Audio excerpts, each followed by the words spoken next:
자, 원유 선물 시장이 열렸는데 유가가 4년 만에 최대 상승세를 기록했다고 합니다. 브렌트를 보면 지금은 5.8% 정도로 내려왔지만 아까 전에는 13%까지 올라갔었습니다. 에너지 가격이 좀 떨어진 상태고요. 미국 선물 시장을 보면 전부 다 마이너스 1% 내외로 움직이고 있습니다. 일본 시장도 1.3%밖에 안 빠진 상태고요.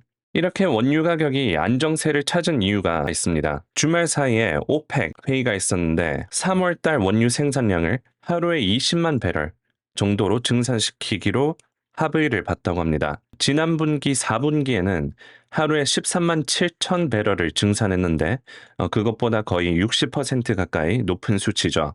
참고로 오펙 구성원들 중에서 UAE, 사우디아라비아, 쿠웨이트, 트럼프와 친화적인 중동 국가들이 원유를 더 증산하냐 마냐에 대한 결정권이 있습니다. 오펙에서 생산하는 중동 국가들이 50% 이상을 넘어가요. 이란은 12%로 높은 수준이긴 하지만 이 전체적인 비중에서는 상대적으로 좀 낮은 편이죠.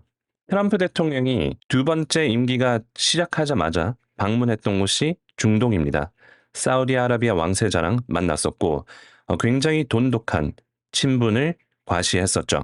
이렇게 사우디아라비아 왕세자가 트럼프 대통령을 환대해 주기도 했었고요. 서로 거의 절친처럼 지냅니다. 트럼프 대통령도 사우디아라비아 왕세자를 굉장히 좋아하고요. 둘이 있는 걸 보면 얼마나 트럼프 대통령이 빈쌀만을 좋아하는지 표정에서 느껴집니다. 꿀 떨어지는 듯한 그런 표정을 왕세자를 보면서 짓습니다. 여튼 이렇게 외교적 자산이 트럼프 대통령에게 있습니다. 이번 유가가 급등하면서 최대 수혜국이 사우디아라비아라는 얘기가 있습니다. 원유 가격이 증가하면서 엄청난 수익을 얻을 수 있는 겁니다. 그리고 이렇게 중동 국가들이 증산을 하면 트럼프 대통령에도 도움이 됩니다. 원유 가격이 안정을 주면서 물가지수 상승을 막을 수 있기 때문입니다. 아니나 다를까 오일 가격이 13%까지 급등했다가 좀 안정세를 찾았고 증시도 좀 안정세를 다시 찾고 있습니다. 암호화폐도 좀 회복을 했었죠.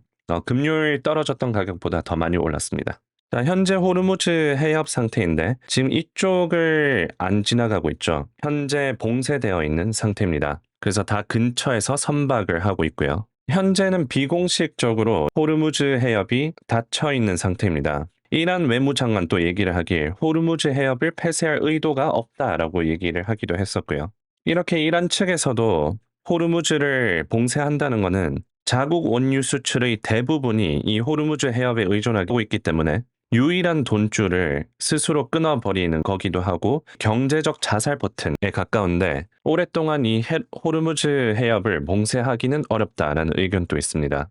호르무즈 해협이 계속 봉쇄가 되면 아까 전에 브렌트 가격이 100달러까지 올라간다라는 그런 헤드라인 뉴스가 도배가 됐었죠. 현재로서는 77달러 정도에 머물러 있고 이게 100달러까지 간다라는 것은 굉장히 파멸적인 시나리오이긴 한데 가능성이 좀 낮다고 볼 수 있는 이유가 이게 트럼프 대통령한테도 안 좋은 거거든요. 지금 이란을 공격한 게 지지율을 높이려고 하는 건데 이 물가지수 높아지고 경기 침체가 와버리면은 오히려 더 안 좋아질 수 있죠. 그래서 트럼프 대통령 외교적 자산인 오펙을 이용해서 원유 증산을 결과적으로 오펙에서 13만 정도에서 20만 정도로 증산을 하기로 협의를 받고 그렇게 되면서 에너지 가격이 안정이 되고 증시도 좀 안정이 되고 있는 겁니다. 자, 그래서 제일 최신 뉴스는 브렌트유 가격이 한때 13%까지 급등했다가 4% 수준까지 떨어졌고요. S&P 선물 등 위험자산, 아시아 증시가 하락폭을 축소했고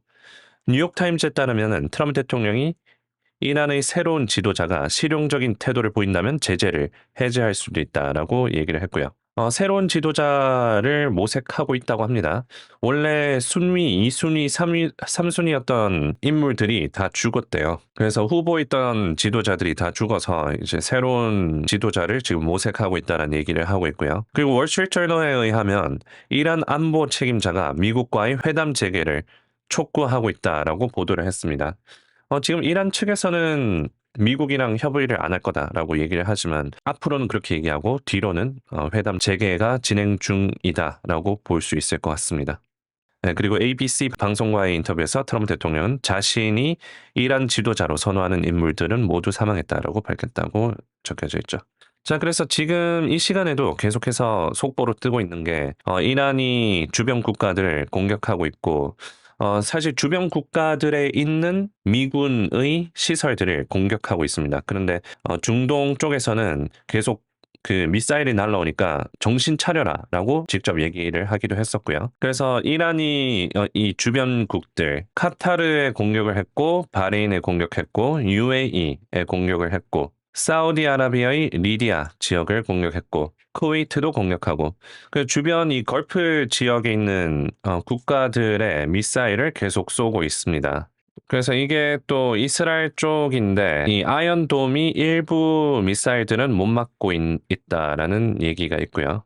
물론 이란이 피해를 훨씬 더 많이 입고 있겠지만 이것도 볼리스틱 미사일로 쏜 건데 그런 것들은 못 막았다라는 영상도 있습니다. 자, 그래도 긍정적인 소식은 뭐 마이너스 3%, 뭐 마이너스 5%그 정도로 떨어지고 있지 않고요. 그리고 소문에 있던 월요일 장은 폐장이다. 그런 말도 안 되는 소문이 돌고 있는데 그것도 사실이 아니고요. 원유 가격도 14% 정도까지 올랐다가 좀 안정이 됐고 뭐 $100까지 지금 뭐 안 가고 있는 중이고요. 시시각각 바뀌고 있지만 트럼프 대통령이 이번 공격이 2주에서 4주 정도까지 갈 수 있을 것 같다. 뭐 필요한 만큼 계속 공격할 것이다라고 얘기했기 때문에 일단 주요 인물인 이란 최고 지도자 하메네이가 사망을 했다라는 게 나왔고 하메네이의 최측근들도 모두 사망했다는 얘기가 있습니다. 이제 이란에서 이 정권 교체가 실질적으로 일어나는지에 대한 여부가 지금 제일 중요할 것 같습니다. 그 여부에 따라서 장기전으로 가는지 아니면 빠르게 멕시코랑 베네수엘라처럼 빨리 끝나는지 확인을 해볼 수 있을 것 같습니다. 자, 오늘 영상 여기까지고요. 좀 이따가 또 생방송에서 뵙겠습니다.